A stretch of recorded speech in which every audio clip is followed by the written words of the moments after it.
రెండో విషయాన్ని చెప్పకపోతే మళ్ళీ నేను ఫెయిల్ అయినట్టు అవుతుంది. దాన్ని ఏ విధంగా ఆలోచించాలో ఆలోచిస్తాం. తిరుపతి లడ్డు మీద కూడా, ఎందుకంటే ఇది చాలా సున్నితమైన సమస్య. నేను కూడా చాలా ఆలోచించాను దీని మీద ఎక్కువ మాట్లాడకూడదని. ఎందుకంటే దేవుని పవిత్రత కోసం కొంతమంది కావాలని దేవుని పవిత్రత దెబ్బతీసి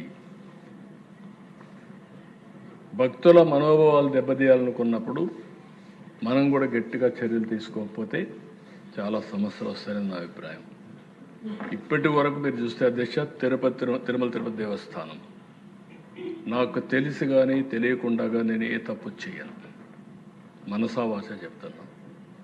నేను నిద్రలేస్తాను ఆలోచించేది అధ్యక్ష, వెంకటేశ్వర స్వామి అంటే నాకు ఒక భక్తి. నాకు నిద్ర రాకపోతే ఆయన తలుచుకోవడం నిద్రలేసి ఒకసారి పూజ రూమ్లోకి 2 నిమిషాలే పూజ చేస్తాను. నా పూజ కూడా ఎందుకు ఈ మాట చెప్తున్నానంటే పబ్లిక్ కూడా అర్థం కావాలి.